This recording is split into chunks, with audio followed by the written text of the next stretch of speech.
30 বছর ঘরে ঘুমাতে পারেন নাই, কথা বলতে পারেন নাই, ব্যবসা করতে পারেন নাই।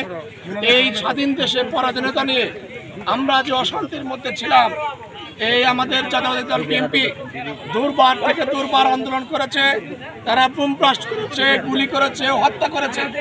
ঠিক সেই সময়ে এই আমাদের হৃদয়ের টুকরা আমাদের সন্তান ছাত্ররা এই দেশে নতুন করে স্বাধীনতা এনে দিয়েছে এবং সেই স্বাধীনতা আনতে গিয়ে বহু মানুষ, বহু ছাত্রগণ হত্যার শিকার হয়েছে। আমরা যে কথাটি বলতে চাই, যে সমস্ত মানুষ দলকে ক্ষতিগ্রস্ত করেছে, এই সিনিয়র মানুষগুলোকে অপমান করেছে, এই কালিহাতির 95% বিএনপিকে বাদ দিয়ে নতুন বিএনপি করেছে, তাদের দ্বারা এই কালিহাতির বিএনপি দাঁড় করানো সম্ভব না।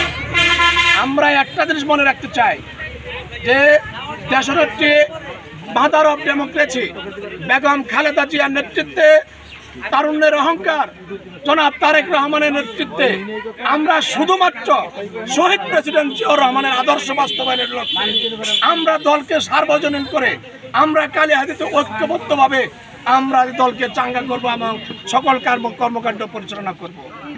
দ্বিতীয়ত হচ্ছে, আজকে আমাদের প্রশাসন থেকে ডেকেছিল, আমরা বলেছি এই যে কিছু ভাঙচুর করতেছে এগুলো বিএনপির কোনো লোক নয়, এই মাঝখান দিয়ে এই দুষ্কৃতিকারী হায়নারা ঢুকে কিছু ক্ষতির সম্মুখীন করতেছে। আপনাদের মনে রাখতে হবে, সরকারি সম্পদ আমাদের সম্পদ। শেখ হাসিনা তো চলেই গেছে, ওই ডাইনি ওই খুনির বিদায় হয়েছে, এখন দেশটা কিন্তু আমাদেরকে গঠন করতে হবে। সেই জন্য কোনো সরকারি সম্পদ কেউ কোনো আক্রমণ করবেন না, আক্রোশে কোনো আক্রমণ করবেন না। আমাদের হিন্দু ভাইয়েরা আছে, তাদের মন্দির আছে, তাদেরকে আপনারা পাহারা দিবেন, তাদের সাথে সহযোগিতা করবেন এবং দেশটা যত তাড়াতাড়ি শান্ত হবে তত তাড়াতাড়ি দেশে নির্বাচন আসবে। আর সেই নির্বাচন আসলে আমার মা, আপনাদের মা বেগম খালেদা জিয়া এই দেশে বুক উঁচিয়ে এই দেশটাকে হয়তো শাসন করার ক্ষমতা আবার পাবে।